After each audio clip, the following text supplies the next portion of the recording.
So let's start with this question. Talk about your career before you started writing mysteries. You were just telling me a little about that, so go for it.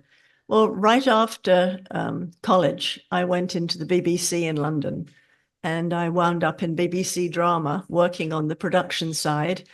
And I'd be working on a play. I knew I liked writing. I'd been writing, I'd written short stories and things. Oh, during my teens, I really wanted to be a movie star. And so I decided that when I was a movie star, they would need some scripts. So I wrote some scripts. So I had them all ready, and they were all terribly, I was the star naturally in all of them.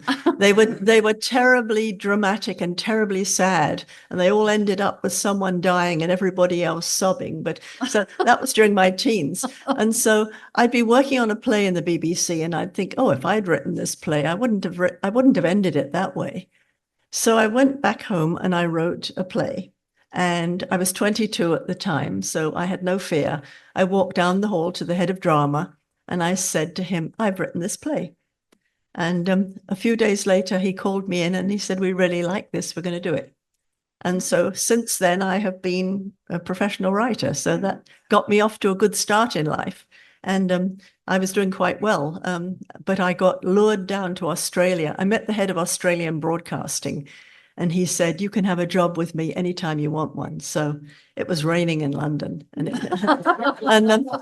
So I got on a plane and I went to Australia, and I thought I'll just stay here maybe two years and then I'll come back. Anyway, so I was in Australia, and then I met my future husband, and he was on his way to California, which is why I ended up here instead. And then, of course, I was in Northern California, and there was nothing resembling the BBC. If I wanted to work in television, I'd have to sort of live in LA and write Dragnet. So I started writing children's books, and these books did quite well. And I then was pushed to do some YA books. And finally, it hit me. Why am I not writing what I like to read? And I've been a mystery reader all my life. I started in England. We didn't have Nancy Drew, but we had the famous five. These were 4 children and a dog who went on camping holidays and met the smugglers, and they tricked them, and and then they said to the smugglers, "You naughty men," and the smugglers said, "Oh, we're sorry," So I'd always been a big fan of mysteries, and so it wasn't until I met Tony Hillerman, until I read Tony Hillerman, that I suddenly. It just blew me away. Until then, mysteries had been the golden age ladies, and they were great fun. They were great puzzles, but you never got emotionally involved. I don't think anybody's ever wept for the body in the library. So when I read Tony Hillerman, not only does he take you to a place, he gives you an insight into a very different people. How the Navajo see the world was just fascinating to me. And I thought, this is what I want to do. I want to write books that take a person somewhere, that make them think, oh my God, I've been transported to this. So then I had to think, where do I set them? So I live in Northern California in the Bay Area, which doesn't need any more smart and sassy sleuths. It really doesn't. So I was telling a friend about my childhood experiences in Wales, and the very quirky places. First of all, most people are Welsh speaking as their native language. I had great aunts who were Welsh speaking and spoke to me in Welsh, and I had to answer always. But you had all these little quirks, like there are very few last names in Wales. So you could have one village with 5 people called Evans in it. So to differentiate these people, you'd have to give them a nickname. So in one village, you might have, as in my book, Evans the meat, who was the butcher, Evans the milk, who was the dairyman, Evans the post, who was the mailman. And these got rather fun. The Welsh have a really dry and witty sense of humor. There was one town that had a travel agent called Evans There and Back. And they also had an undertaker called Evans One Way. So I was telling this to my friend, and she said, "Oh, this is really good stuff." And I thought, "Oh, I do know this place. I know how the people talk. I know how they eat. I know what it looks like. And so I started writing this mystery series about a young police constable in Wales. And so that was how I got into the mystery business. And if you haven't read them, it was heartbreaking when I found that they were going to be ending. They were just wonderful. But then I started reading the others. So you started the series. I know series can be easier because you already know the characters, but how do you keep a series fresh? You have written 20 in one and 18 in another, and every time I pick one up, it's like a brand new world. Well, I think one of the things I promised myself at the very beginning was if I ever thought to myself, oh God, I've got to write another Molly book, I would stop. So I have to be excited too, else you're not excited. So luckily with the Molly Murphy mysteries, and I should probably tell you how they came about, I was doing the Constable Evans books and I enjoyed them and they were fun writing about Wales and there were some good stories, but he was beginning to annoy me. Because he was too polite. When his superiors were rude to him, he'd walk away like this, you know. And I was itching to make him be really rude back to them. And I wanted to write about someone a lot more like me, who you know, I have been known to stand in the quick check line in Safeway and go 1, 2, 3, 4, 5. So I wanted to write about and I wanted a female protagonist with a great sense of justice, who wasn't always wise, who didn't know when to back off. And I was trying to think where I might want to set her when I went to Ellis Island. And I was completely unprepared for the emotional overload I felt there. You know, I don't have ancestors who came through Ellis Island. And this was just an afternoon in New York. Let's go and see Ellis Island. And I stood there and I just felt those walls were like crying out to me. And, you know, people were saying, we've come here, we've seen great joy and great sorrow.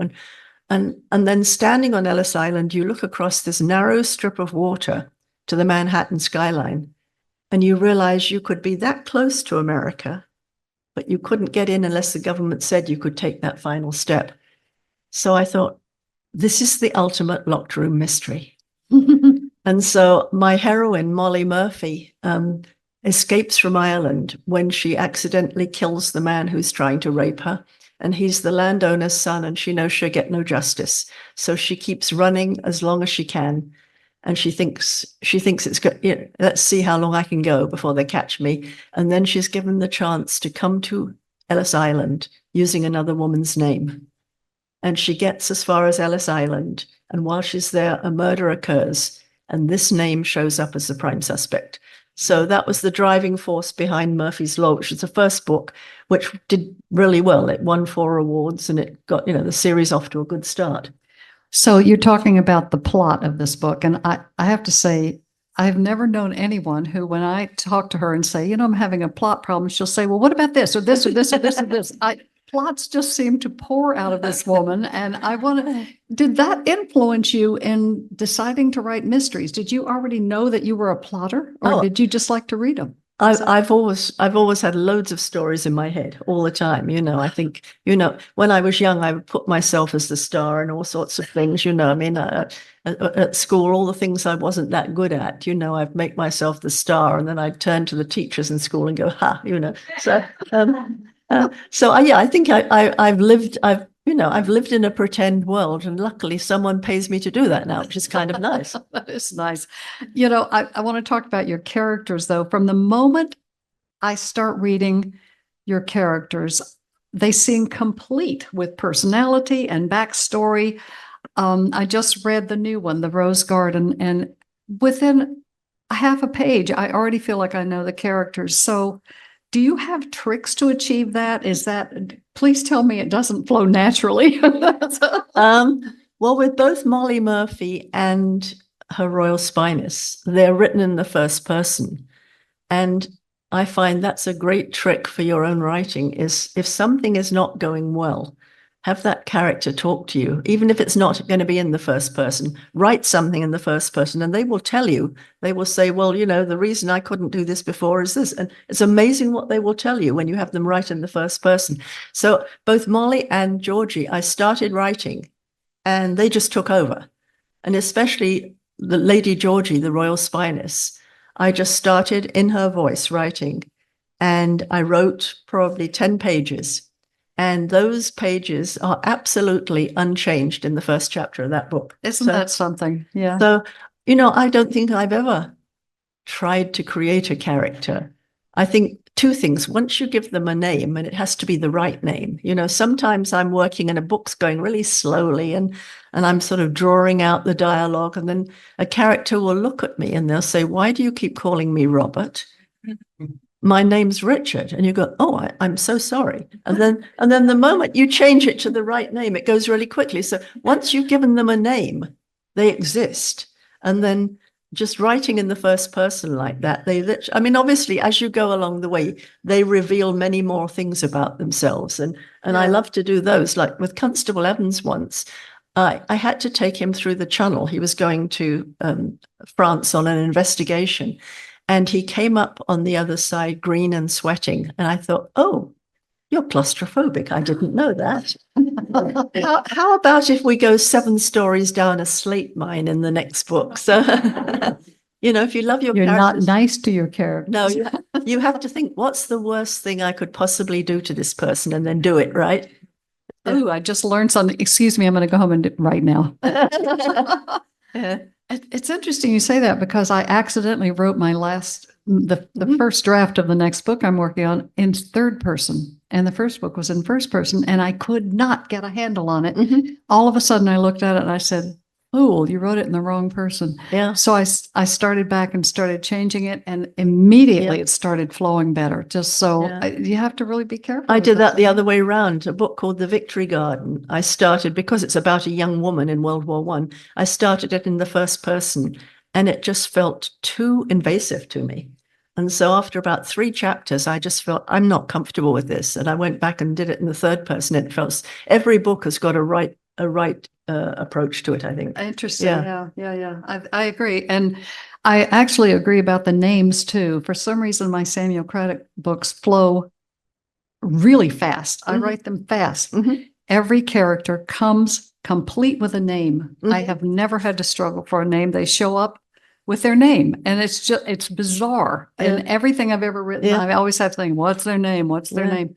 So I agree with you about that. Yeah. Let me ask you this. If you get stuck on a plot point, please tell me you do. How do you address it? Do you brainstorm or sleep on it or hash it out with someone? What do you do? One thing I do is drive around in the car and talk to myself a lot.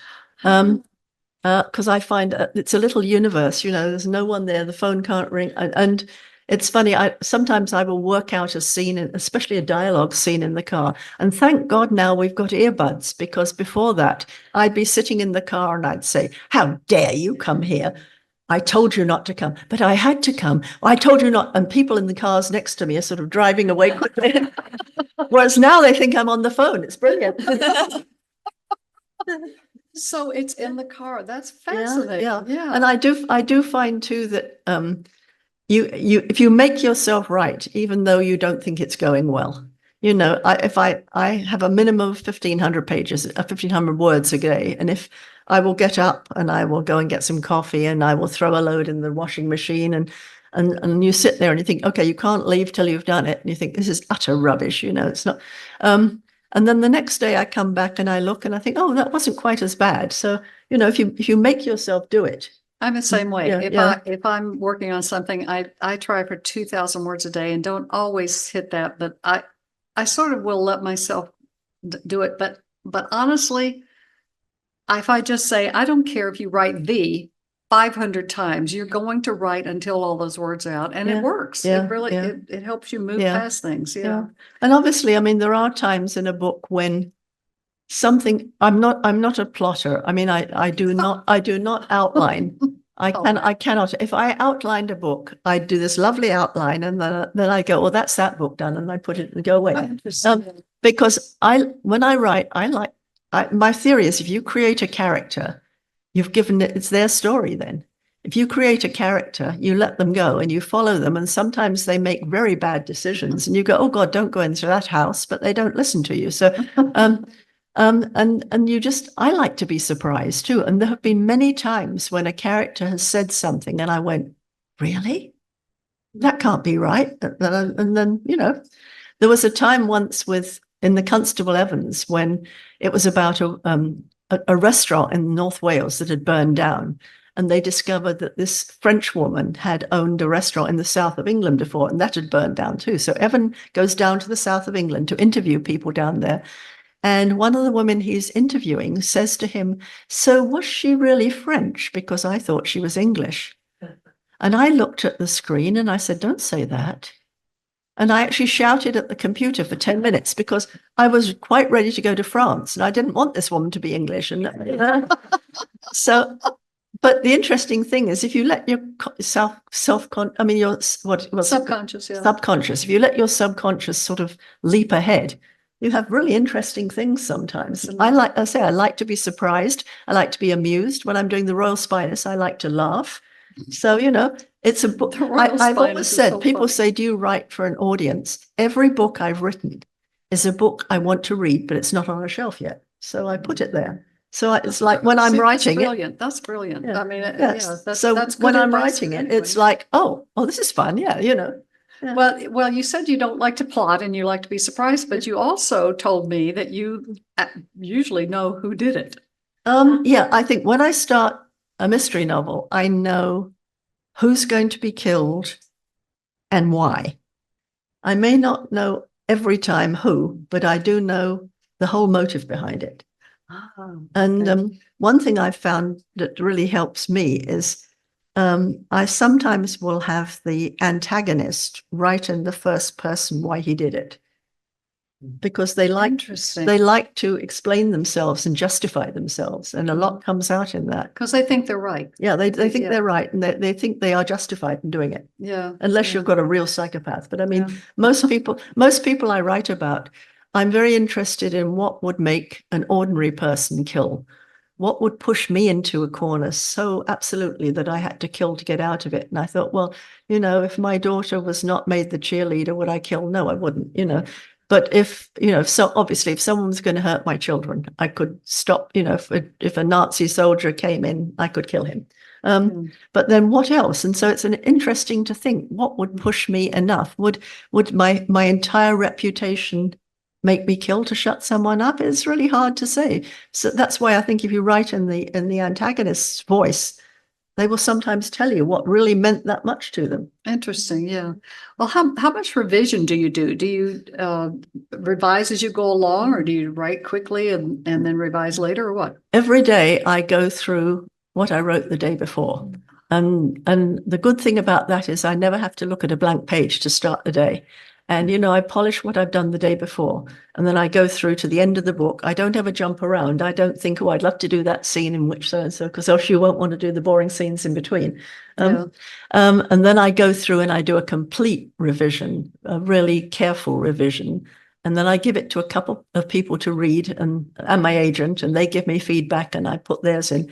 And then I give it to my husband, who is Mr. Picky, I have to say. And he goes through and he says, you've used that word 3 times in this paragraph. And then he says, that sentence is rather clumsy. And then my favorite one he used to say was, no man would ever say that. And I say, well, you don't understand. He's a sensitive man. He's not like you. Do you ever set a manuscript or aside for a while to see? No, I never have time. I do 2.5 books a year. There is never time to set anything aside because someone is saying, is this coming in tomorrow? And the interesting thing is too, that sometimes what I've written the first time and it's gone fresh onto the page is the best. And sometimes if I try and rework it and think, oh, I can polish this a bit, it's not as good. Oh, interesting. Yeah. So, okay. So this is a fun one. How much do you call on your own experiences in your books? Oh, you want me to tell some stories? I know one in particular. Yeah. Well, it's interesting because Lady Georgie, who's my royal in the 1930s, I wrote this series to be fun and to be who couldn't love the 1930s? You've got Mrs. Simpson and Noel Coward and all those wonderful people. but she started taking on many more of my characteristics. Oh, to start with, I'm married to a guy who comes from an aristocratic British family. And so when I started this series, you know, a lot of the older members were still alive. And I'd be somewhere in England and someone would say, oh, do you remember that joke we played on the butler? And I write it all down. So, you know, and he really does. He has all these cousins with the silly nicknames. He really has a fig and a dude and a puff. And I'm going to stay in 2 weeks' time with relatives in Cornwall. And there's this very elderly, distinguished woman who's Puff. Is Puff coming to dinner tonight? Oh, yes, she is. And she's really Lady Virginia, but she's always Puff. So, you know, so I got a lot of this stuff from the family. But then I found that Lady Georgie, things that happened to her were happening I'd done beforehand. In the first book, she has tea with the Queen. At that time, it was Queen Mary. And I used the experience of me having tea with Queen Elizabeth. And you were instructed beforehand, you only eat what Her Majesty eats. Well, we're sitting at this lovely table and it's got beautiful eclairs and little tiny strawberry tarts and everything all over it. Her Majesty had one piece of brown bread.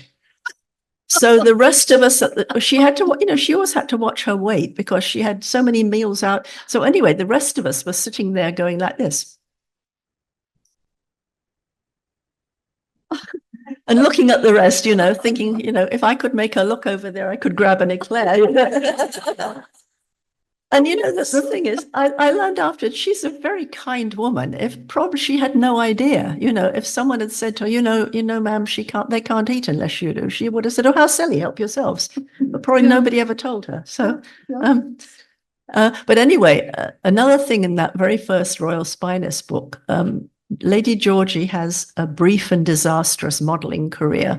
She's asked to model this very strange outfit and she pulls it on. It's very tight. It hardly goes over her hips and she's a size 2. And then it comes up and it buttons behind her neck.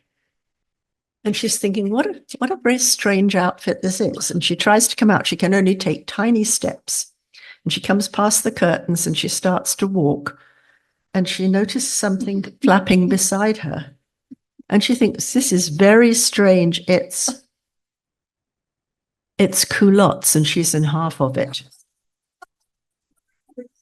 And when my editor read that, she said, I think we have to take this scene out. It really is a bit too silly. And I said, it happened to me. I've seen Rhys modeling, and she's a beautiful model. Just imagine you walking out of this. I mean, can you imagine? There's people looking at you, and you can't go back in. You have it's horrible. I just think that's okay. I have to say that the Lady Georgie series is one of the few series, maybe the only series, that the second the book comes out, I buy it in hardcover. I don't care. I have stacks and stacks of books to read, but I'm reading the next one. So you've started writing your Molly series with your daughter, Claire. What is that process like? How is it to write with your daughter? That's interesting. Yeah. I put Molly on hold because frankly, I could not write 3 books a year. I thought I'd go crazy. But yet I kept getting all of these letters all the time. When is there going to be a new Molly book? We really miss Molly. When is Molly? And Claire came to me one day and said, I think I'd like to do the Molly Murphy series with you. And I said, okay. I was slightly ambivalent because she's my daughter and I love her. And I thought, well, what if it doesn't work out and I have to say sorry? I knew she was a good writer. But anyway, she read all 17 Molly books and she came to me with Molly's voice just perfect and a whole lot of good new ideas. And we're in the middle of our 5th book together. And the thing that's wonderful, she loves the research and she's really good at it. So, you know, we had the last book that came out was set in the early Jewish bungalow communities in the Catskills. And that was going to be the story. But Claire found out that there was a brand new state park very nearby. There was also an open pit mine nearby, so you had ecological problems. Also, there was one of the last groves of chestnut trees that these people in the mine wanted to fell to get there. And so you had all these wonderful natural and ecological things. And then there was a community of women artists who went up there for the summer and they did all the things like blacksmithing and things that they could never do in real life. And this was real. So we put all these into the book, and it made it a much more fun book. So, and the problem with Claire and her research is she's a little too obsessive. There are times when I'm writing this scene and she says, "Oh, you have to have her take an umbrella. It's going to rain later that day." And I go, "It's fiction." But so what we've done is we talk through ahead of time where we want the big story to go. And this one we're doing right now, she went ahead and created the whole backstory for several of the major characters. So we know why they're here and what's going to happen. And then we talk ahead and say, well, in the next scene, we should probably see so-and-so. And then she'll say, well, I'll write that. And then, so we really don't divide it up. It's just depending on how we have a like the last book, she said, I can see how it ends now. Why don't I finish it? So she just went, so, and then we go through each other's and we sort of say, we Can I borrow her for the ending of the one I'm doing now? yeah. And so, we tighten up and it's the lovely thing is I get to talk to my daughter every day because we're working, and my husband can go, are you on the phone to Claire again? And I go, we're working. And that's really nice. It's a great feeling. That's wonderful. Yeah. That's wonderful. So let's segue to the standalone book. So I know you have a dramatic story about the publication of the standalone that basically led to a breakout in your career. It really did. That. Well, I was writing 2 series, Molly Murphy and Royal Spyness, and I liked them. But the thing is, if you're writing a series, as you know, you're confined to that environment, to that world. You can't have any characters that are really way outside that world. And I had read quite a few years ago, I had read an article about British aristocrats in World War II who had been actively helping Hitler. They wanted to speed up the invasion because they were sure that Britain could never win. And they wanted to stop the war before all of the fantastic British buildings were destroyed. So their motive in many ways was a pure one, but it was a strange one. I mean, the fact that they really believed that Britain couldn't win. And that really shocked me in a way. And so I played with that. And this is about the year 2000. I wrote the first few scenes of a book that later would become In Farley Field. And I showed it to my agent, my then agent. And she said, nobody's interested in World War II. And I find it quite insulting that you're writing about people having an easy time in England when we know what was happening on the continent. So I put it aside, and I got a new agent. But I hadn't touched it for years. But then I got to a stage and I thought, well, I am at a stage in my career now where I could probably do something outside of a series. So then I went back to those chapters and I worked on them a bit more, and I showed them to my agent and she loved them. And we sent the proposal to both my publishers. And one said, it's too far from her brand. And the other one said, it's not funny. Well, the middle of World War II wasn't a laugh a minute. So my agent said, I know someone who is your biggest fan, and that's Danielle Marshall at Lake Union, which is one of the, Amazon now has about 5 different publishing houses, and Lake Union is their book club, women's fiction, big book branch. So she was delighted to get it. She promised me all sorts of wonderful things and delivered on all of them. And it came out,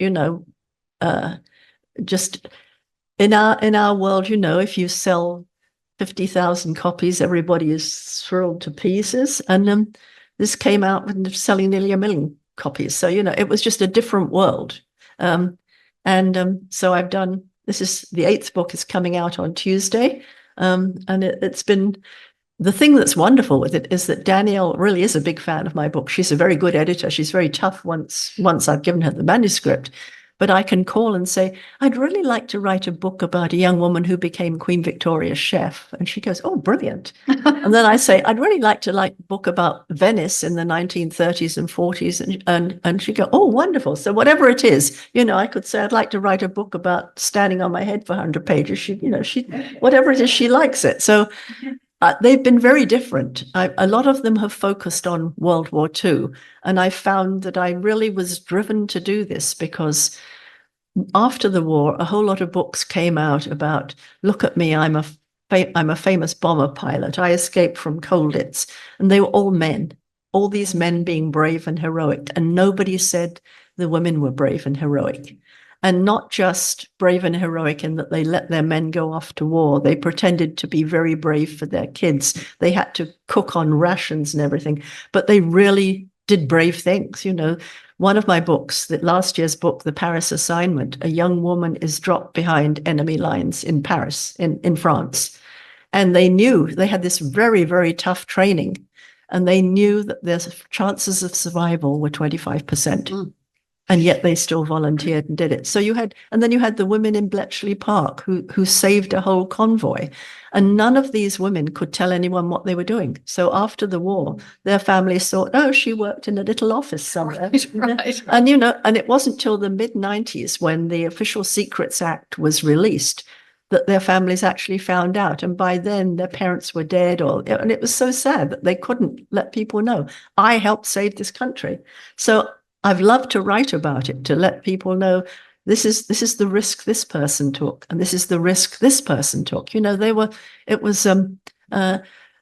so I've written, you know, the Tuscan Child was Farleyfield, the Tuscan Child, and then the Victory Garden was World War One, but the Venice Sketchbook and the Paris Assignment have all been about women doing very brave things, ordinary women, not women who were trained to be, you know, they were ordinary women who said, yes, I can do this, and volunteered to do it in a war. And so, you know, I've really, it's meant a lot to me to write these. I'm so glad I asked the question. It had never really occurred to me that they're all about women being brave and putting their whole life on the line. Yeah, and you know, we're coming now to a fact that the last people who were doing these things in World War II are not going to be with us any longer. It's great that there can be books out there so you can say to your children and grandchildren, this is what a woman did in World War II. Yeah. So the research you have to do for this, I mean, I'm just wondering how you come up. You said, oh, you read an article about this. Is your mind always, are you always open to these things, and you just come up with something and you say, that sounds good. But then what about the research, and how close do you stay to the historical facts? I think I stay really close in all of my books. I try and be as close as possible. People write to me. You know, I've had people write. Molly Murphy once said, I grew up in that part of Greenwich Village, and my mother grew up there, and my grandmother grew up there, and she used to get her bread from that bakery, and thank you for taking me back to my childhood. And that's when you know you've done a good job, because it's all real. And so, you know, for each of the books, the early Molly Murphy books, I would go and I would walk everywhere that Molly walked. And like, what do you hear? Can you hear a tug on the East River from here? Do you get the breeze off the Hudson when you turn around this corner? All those things I would actually do just to get, and of course, luckily, a lot of the Lower East Side, a lot of Greenwich Village is still there. You know, there might be a few shiny buildings, but there's a lot. The other day I gave Molly a real address in Patchin Place. And my daughter Claire, who was my co-writer, was there the other day in Patchin Place when the door opened and Molly's house. And the guy came out, and he was the guy who contacted me a few years ago. He's a professor at Fordham. And he said, I want you to know I'm living in Molly's house. So Claire introduced herself, and he took her in and showed her around and everything. So it was lovely. That's amazing. So, you know, but for each of the big books, I have an idea of the big picture. And then I go and do that. I read a lot ahead of time. I read up. I went to Venice when we were doing the Venice sketchbook. I went to Venice and I wanted to know about the war years in Venice, because Venice was always been very, very free and very relaxed. And I wanted to know how Jewish people were treated in Venice versus the rest of Italy. So I went into the library at the Antique Correr Museum. And I said to them, I'm a writer and I'm doing this. And do you have any books that could help me? So they took me to this little room and they sat me down at a desk. And then two women kept bringing in these piles of books for me. And they're all in Italian. They're all about this thick. And, and I can read Italian, albeit slowly, but all those years of Latin at school certainly helped, And then finally I had to say, basta, grazie, I'm not going to manage to do any more of these. Basta, grazie. Yeah. What I did was I went through and I found a section that I wanted. And then I passed it across to John and he photographed all the pages so that later I could go through. But so I had lots about what had happened in Venice. And the thing that really struck me was there's an art festival in the Giardini, and it's called the Biennale every 2 years. Mm-hmm. And I saw that it was held in 1940 and 1942. And I thought, it's an international art festival. Who went? The world was at war. And did they just do it for their German friends to come down? And it made me think that the Venetians loved their art so much that they were prepared to have an art festival in the middle of an international conflict. And so that became part of the story. So I always go to a place. I have to tell you, the Tuscan Child, the Paris Assignment, the Venice, you'll notice there is no the Cleveland anything or the Detroit anything. I do go and I always go to a place where I've been before.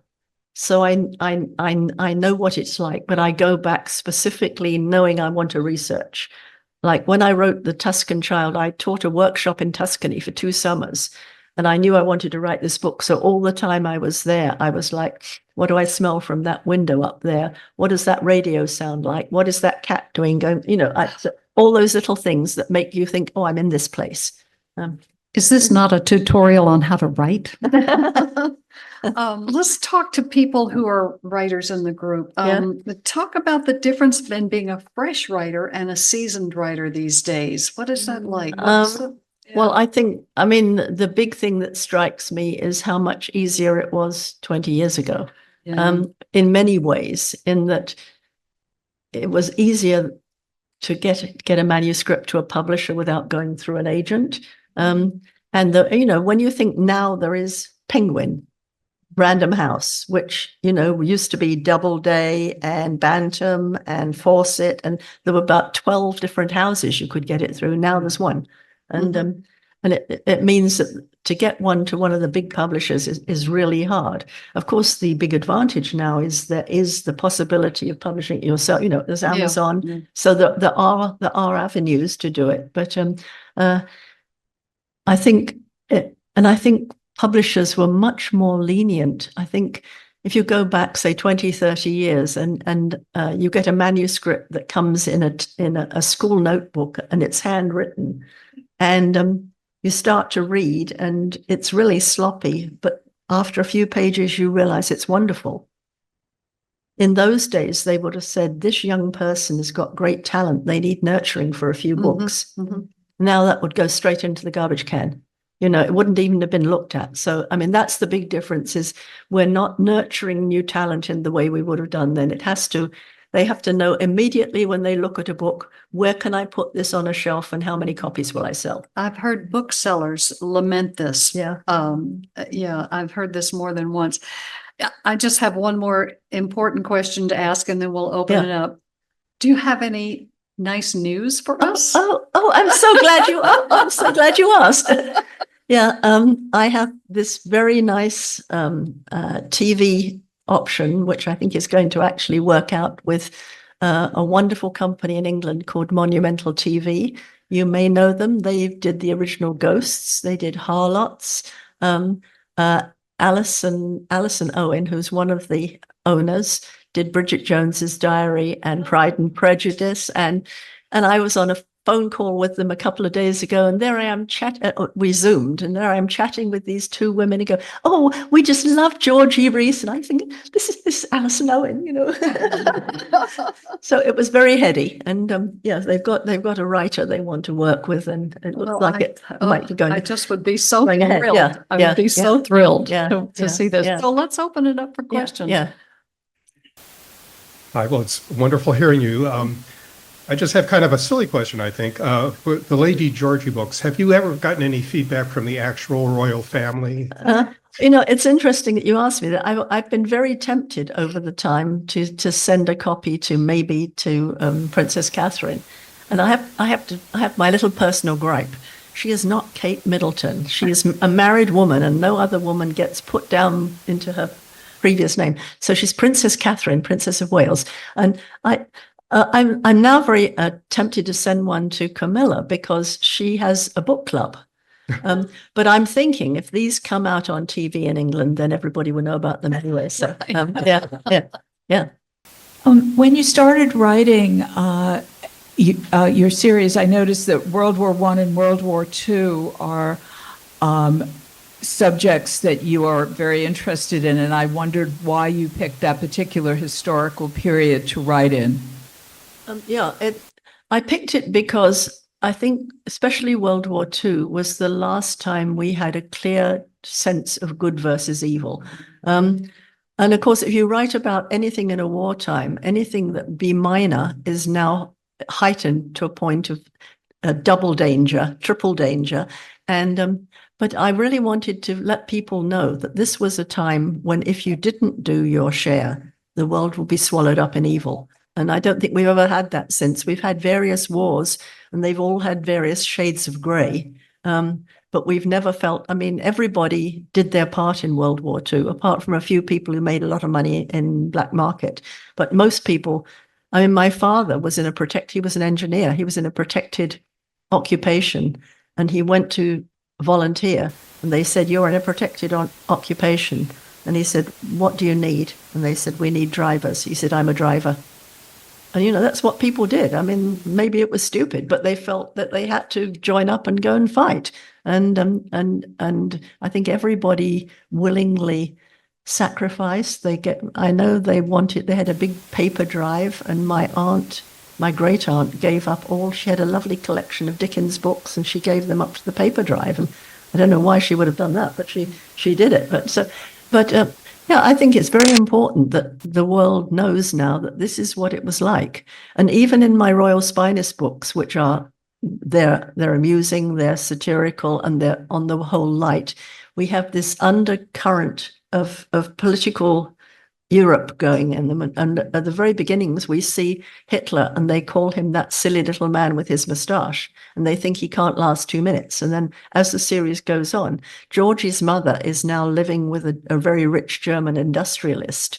And Georgie and Darcy warns Georgie, he says, if she doesn't get out now, she probably can't get out. And so, and mother loves being adored and loves living with a very rich guy. We can't see the danger. So that will be a future book, yeah. Any other ones? Okay, so you write 2.5 books a year. What's Yeah. a typical day like for you? Typical day. Well, my day starts when the butler brings me my tea in bed with a rose on the tray. I actually said that once. I did an event and it turned out I was on a panel, and the other 3 were either self-published or very smallly published. And the moderator clearly had a chip on her shoulder that I wasn't like that. So she asked them, she'd say, "And what about you?" And she'd ask them all these lovely questions. And then she'd sort of slip something to me, and she asked them about, "What is your day?" And she finally said, "Well, how does your day begin?" And I said exactly that. The day begins when my butler brings me my. Now I'm a very early riser. I wake up 6:30, and I check my emails, and I do Wordle, and then I make some tea, and I usually start writing. I work much better in the early morning, and if I start writing, I go on until I can't do any more. And some days that's 11:30 or something, and then in the afternoons I have all the stupid social media and secretarial stuff, and I have to send 2 books to this reviewer and send this there and send this there. I have an assistant, but she lives in a different place. So, if I don't get books to her, I have to send the books from me. So it gets rather complicated. So, Interesting. yeah. And then other days, it's it's hard, you know, like any profession. You get up, you walk around, and you sit down again, and I go until I've done. But some days I start writing and I go ahead and I finish those 1,500 words and I keep going. And I think I really could do with a cup of coffee. And I look up and it's 2 o'clock, you know, and so, you know, but I do work every day. Unless I'm going out at a weekend or something, I pretty much go down and work at weekends too. Thank you. Yeah. First of all, I can't wait till you reach that with Georgie, because it's just It'll- that wonderful undercurrent that, Yeah. you know, is. It's going to be really walking a very fine line when we Yeah. get towards World War II, because, you know, the series is light and funny. And how do you make something like that light and funny? So it will be a challenge, I think. So my question is, what do you like to read? But interesting, I read all people who are a lot of people who are my close friends, which is really funny. I read Louise Penny, I read Deborah Crombie, I read Cara Black, I read Jacqueline Winspear. I like to read a lot of historical mysteries too. You know, I like to go back as far as Brother Cadfael, I used to love, and I also like the sort of books like I really like Kate Morton. So, you know, something that's set in the present and the past. I've done that myself for a couple of books I've set in 2 time periods, and I like the challenge of that. When I was doing The Tuscan Child, I wrote Hugo's story all the way through, and then I wrote Joanna's story all the way through, and then I realized I had to put them together. I think, how do you do that? So we have quite a long hallway at home, so I put all of Hugo's story down the hall. And then I stood there with Joanna's thinking, we need to know this here. And I literally did it physically. And I thought, you know, thank God nobody opened a window and the draft came out. Yeah. No, so, yeah, but I'm quite open. I will read. I don't like anything that's really dark. And I'm not madly keen on anything that's really, really light. But in between, you know, my friend Jen McKinley writes sort of rom-coms, and I like those. And I like travel, but I love travel books. I will read because I like to travel, but I like to be fairly comfortable. So I love books in which, you know, someone's walking through and picking the leeches off, because I don't have to do that. Yeah, I find when I'm writing, I'm limited.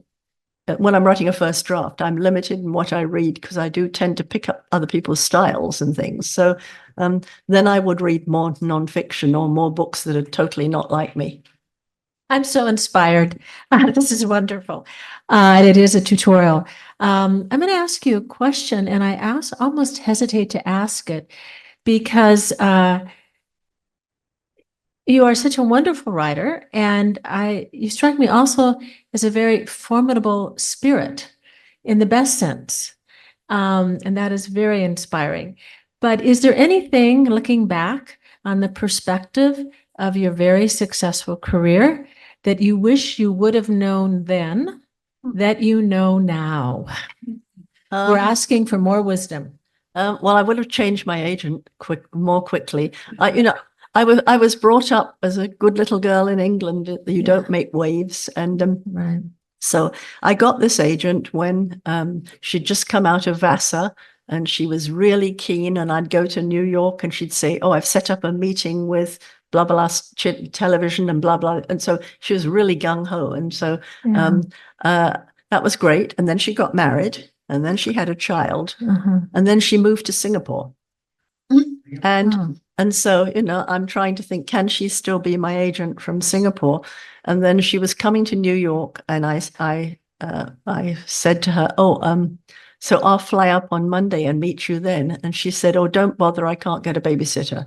And I said, "This is totally unprofessional. This is to let you know that I'm going to look for a new agent." And she said, "Well, don't do anything in a hurry, because I'm sure there's someone else at the agency who would love to represent you." So a couple of weeks went by, I didn't hear anything. Right. And then I was at Malice Domestic, and I was on a panel then with Dorothy Cannell. And after the panel, Dorothy's agent said to her, "Oh, who was that English woman on the panel with you? She was quite witty." And Dorothy said, "It just happened. She's looking for a new agent. Go and say hello." And so we hooked up, and I've been blissfully happy ever since. I have to tell you that I was dithering about an agent that I did not feel had my best interest at heart anymore. And I arranged to have lunch with Rhys, and I told her what was going on. She said, "Drop her now." Yep. Yes, Yeah. those are the literary lunches that we're always eternally grateful for. Yeah. Thank you so much. Yeah. Yeah. Oh, please come one up. more. Yeah, Yeah. we have time for one more question, I think. Thank you for the Molly Murphy. I really enjoy that series, partly because it's like my grandmother. She ran away from a fixed marriage at age 16, came Wow. over from Ireland. Wow. A lot of the same stuff that you're talking about. I'm also a historian, Mhm. got a master's and I love history and love research. Somebody like me who has a bit of fear and anxiety, but loves to write. And if you were starting in a second career like me, retired and everything, what advice do you have?